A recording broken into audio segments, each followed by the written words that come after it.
Now, one man with a keen interest in all of this is former Tory leadership candidate and arch-Brexiteer John Redwood.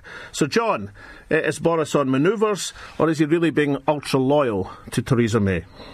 Well, Boris has made a very optimistic and good statement about what sort of a country we can be and what policies we can follow once we completed our exit from the EU in March 2019. All that he said was entirely within government policy. It's completely consistent with the Prime Minister's Lancaster House speech. There is no vacancy, there is no leadership election. So what about Amber Rudd's backstreet driver comments? She sounded a bit miffed, did she not, John? Well, I thought it was Andrew Marr's backstreet driver idea, which she agreed with. Reluctantly agreed with. I don't see it like that. As I understand this is a statement by the Foreign Secretary of a collective policy which they all agree about, just as we had a joint statement from the Chancellor and the International Trade Secretary in a newspaper article a few weeks ago. And they've come together after some interesting debates around the proposition that, of course, we will be leaving not just the EU but also the single market and the customs union, one of the few things that Remain and Leave both agreed about in the referendum, and that we want to get on with re-establishing control of our money, our borders and our laws. John, how about the attack from Ruth Davidson, the tweet which suggested that the timing of Boris's article was inappropriate, with the threat level being raised to critical and the bomb attack at Parsons Green? What about that criticism?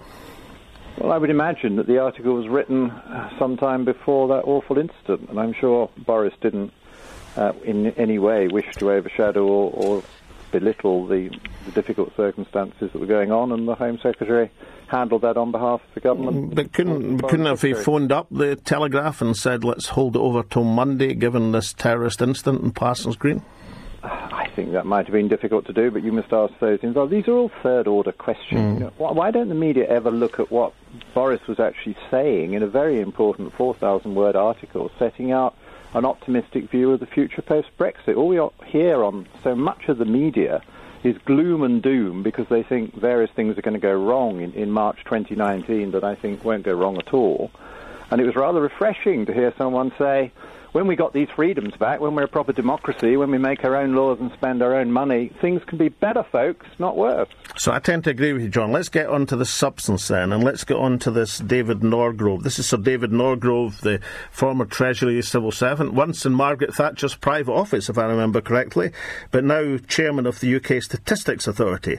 And he's written to the Foreign Secretary today, this afternoon, saying he's very disappointed with his article and the quote of this repetition of this 350 million per week figure, and calls it a clear misuse of official statistics. How about that in terms of substance, John? Well, I don't agree with that criticism. It's very obviously a gross figure. We had endless rows and debates about this during the referendum campaign. I actually published, with the agreement to vote leave, and they put it on their website as well, a draft possible budget that we could have the day we leave the European Union, and that was, of course, spending the net sum of money that we contribute to the European Union, which is a bit below that gross figure that Boris was using. I think everyone well knows that that is the gross figure. But, of course, what we want is to have control over all our money so that we can express our priorities. Yeah, but what Sir David says this afternoon is he's surprised and disappointed, and goes on to say it confuses, as you rightly say, gross and net contributions. It assumes that payments currently made to the UK by the European Union, for example, in support of agriculture and scientific research, will not be paid when we leave, and then finishes up, it is a clear misuse of official statistics. I mean, can you remember a time when the chairman of the UK Statistics Authority spontaneously, apparently, wrote such a letter to the Foreign Secretary? No, it's certainly unusual. I read the article very carefully, and I seem to remember Boris said that we'd have a lot of extra money to spend on the health service, but he didn't actually say in the article there'd be 350 million extra each week as a direct result of leaving the European Union. But what I do think will happen is when we leave the European Union, we'll clearly be able to spend the net amount on our priorities. We may well wish to continue to spend the money that we previously got back from the EU on the areas that were in receipt of it, certainly in things like agriculture. We want to have an agricultural subsidy system. which may look very like the one we're leaving in the short term while we think through a more interesting policy. John, you and I have been around politics a fair amount of time. I mean, 30 years. Build the growth rate up, because I think when we follow a policy in the national interest, not any longer constrained by all of the EU economic controls, I think we can grow a bit faster. Yeah, John, just to give me an honest assessment, because this has been genuinely puzzling me. I mean, you and I have been in politics for 30 years now, and we got elected in the same day, way back in 1987, if I remember correctly. Is this the sort of letter, Sir David Norgrove's letter this afternoon, that would be written spontaneously by the chairman of the Statistics Authority?